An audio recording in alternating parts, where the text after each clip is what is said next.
இப்போ நடக்க இருப்பது சட்டமன்ற தேர்தல். எங்களுடைய ஃபர்ஸ்ட் ப்ரியாரிட்டி சட்டமன்ற தேர்தல் தான். அது எங்கள் கழகம் விரும்புவோரோடது அந்த கூட்டணி அமையும். அது மட்டும் கிடையாது, இந்த சட்டமன்ற தேர்தலில் தேசிய முற்போக்கு திராவிட கழகம் நிச்சயமாக மகத்தான கூட்டணியை நாங்கள் அமைப்போம். ராஜ்யசபா சீட் என்பது ஆல்ரெடி பேசப்பட்டது, ஆல்ரெடி சொல்லப்பட்டது.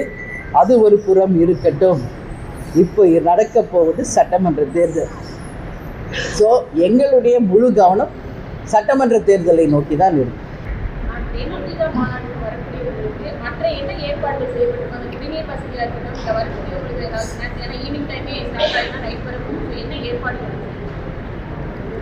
தேமுதிக மாநாடுனா எப்படி இருக்கும் என்பது உலக அறிந்த விஷயம். ஏன்னா 20 வருஷமாக எத்தனையோ மாநாடுகளை நம்ம நடத்தியிருக்கிறோம்.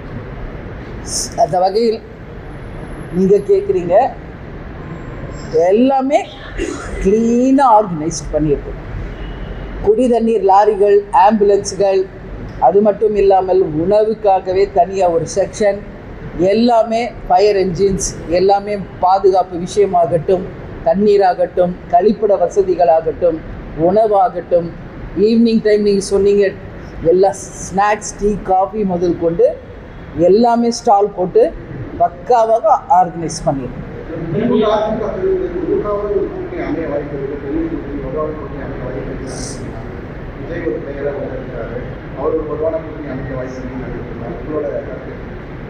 இல்லை, ஆல்ரெடி எக்ஸிஸ்டிங் இங்கே வந்து 4 பேர் இருக்காங்க. திமுக கூட்டணி, அதிமுக கூட்டணி, டிவிகே, இன்னொரு சைட் சீமான். ஸோ இதை தாண்டி இன்னொரு கூட்டணி வருமா அப்படின்றது தெரியாது. நிச்சயமாக எங்கள் கழக நிர்வாகிகள், தொண்டர்கள் யாருடன் நம்ம கூட்டணி அமைக்க வேண்டும் என்பதை தெளிவாக சிந்தித்து அவங்களுடைய ஒப்பீனியன் போல் இங்கே கொடுத்துட்டாங்க ஆல்ரெடி. ஸோ அதை நாங்கள் இன்றைக்கி பிரித்து பார்ப்பேன். அதில் என்ன கருத்துகள் இருக்கிறதோ அதை மாநாட்டில் நான் அறிவிப்பேன்.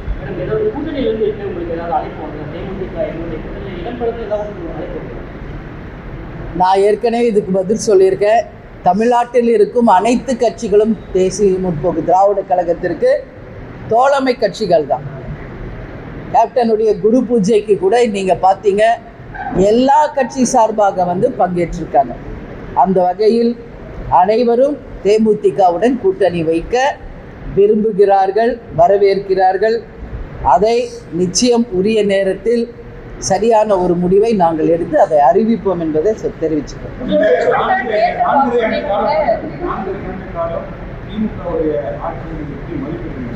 இல்லை, இது ஏற்கனவே நான் நிறைய இடத்துல சொல்லியிருக்கேனே. அவங்க கொடுத்த வாக்குறுதிகளில் 50% நிறைவேற்றியிருக்காங்க, இன்னும் 50% பேலன்ஸ் இருக்குது என்பதை பல ப்ரெஸ் மீட்டில் நான் சொல்லியிருக்கேன். சட்டம் ஒழுங்கு கேள்விக்குறியாக இருக்குது. எல்லா இடத்துலையும் நம்ம சமீபமாக பார்க்குறோம், எல்லா இடங்களிலுமே கஞ்சா போதை விற்பனைகள், டாஸ்மாக், கள்ளச்சாராயம், சட்டம் ஒழுங்கு பிரச்சனைகள் எல்லாமே இருக்குது. இல்லைன்னு யாரும் மறுக்க முடியாது. தொடர் ஆர்ப்பாட்டங்களும் போராட்டங்களுமே இதற்கான சாட்சி. அதனால் ஏற்கனவே நான் சொன்ன பதில் தான் 50-50. நடந்தது 50%, இன்னும் நடக்க வேண்டியது 50%.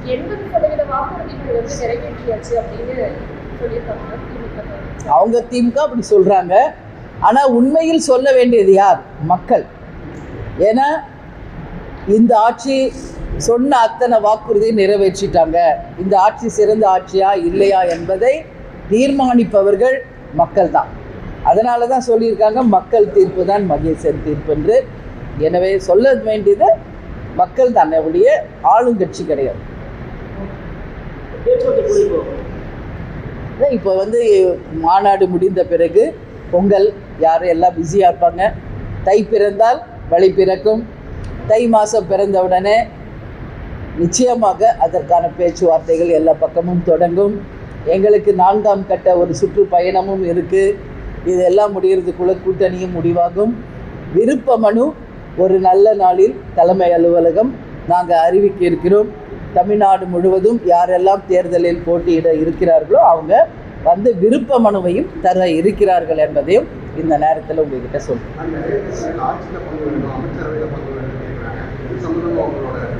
நான் தான் அது அதிகமாக சொல்லியிருக்கேன். நிச்சயமாக 2026 தேர்தல் ஒரு மாறுபட்ட ஒரு தேர்தலாக இருக்கும் என்று பல இடங்களில் நான் சொல்லியிருக்கேன்.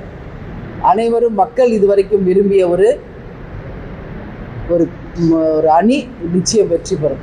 அது எல்லாருக்குமே இந்த முறை மந்திரி சபையிலும் அங்கம் வகிக்க நிறைய வாய்ப்பு இருக்குது. அதாவது ஆட்சியில் பங்கு என்ற குரல் ஓங்கி ஒலிக்கிறது. அதுக்கு சாத்தியமும் நிறைய இருக்கிறது என்பதுதான் எங்கள் கருத்து. திமுக ஆட்சியை அகற்ற மொத்த கருத்தில் கூடிய அனைத்து கட்சிகளும் ஓரணியில் இணைய வேண்டும் என்று எடப்பாடி பழனிசாமி அழைப்பு கொடுத்திருக்காரு. அவருடைய அழைப்பு ஏற்கிறீங்களா? அவங்க சொல்றாரு, அண்ணன் எடப்பாடியார் சொல்லியிருக்காரு. ஏன்னா இன்னைக்கு திமுக ஆளும் கட்சி, அவங்க எதிர்கட்சியில் இருக்காங்க. எதிர்கட்சியில் இருப்பவர்கள் எப்பவுமே அப்படிதான் சொல்லுவாங்க. எனவே அவருடைய கருத்து அது, அண்ணன் எடப்பாடியாருடைய கருத்து. அதனால யார் ஏத்துக்கிறாங்க யார் ஏத்துக்கல என்பதற்கான விடை கூட்டணிகள் அமையும் போது மக்களுக்கு தெளிவாக புரியும்.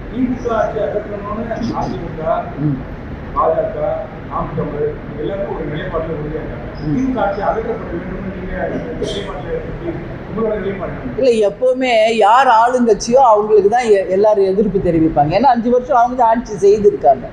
அதனால யூஸ்வலாக இங்கே தமிழ்நாடு ஒரு ஹிஸ்ட்ரி இருக்கு. 5 வருஷம் காட்சிகள் மாறுறது. ஆனால் ஒரு 10 இயர்ஸ் மட்டும்தான் அதிமுக தொடர்ந்து ஆட்சி பண்ணியிருக்கு. ஸோ நம்மளோட தமிழ்நாடு ஹிஸ்ட்ரி பார்த்தோம்னா 5 வருஷம் மாறி தான் ஆட்சி வந்திருக்கு. அந்த வகையில் ஆட்சி மாற்றம் வேண்டும் என்று எதிர்கட்சிகள் சொல்கிறாங்க. ஆளும் தரப்பு எங்களுடைய ஆட்சி தான் தொடரும் என்று சொல்கிறாங்க.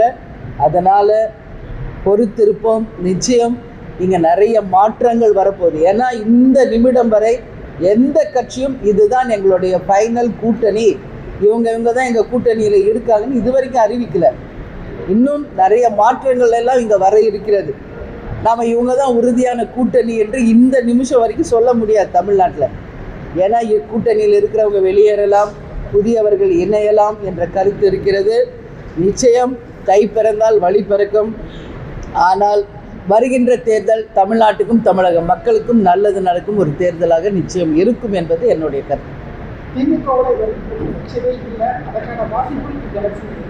அதான் வெயிட் பண்ணுங்க. நீங்கள் எல்லாமே இன்னைக்கு உங்களுடைய அத்தனை டவுட்ஸும் மொத்தமாகவே இன்றைக்கே நான் சொல்லணும்னு நினச்சிங்கன்னா அதுக்கு வாய்ப்பு கிடையாது. ஏன்னா எங்களுடைய ஒப்பீனியன் போல் இங்கே ஆல்ரெடி போட்டாங்க. அதை பார்ப்போம். அதற்கு பிறகுதான் தேமுதிகவினுடைய கருத்து என்ன என்பதை மாநாட்டில் நாங்கள் தெரிவிப்போம்.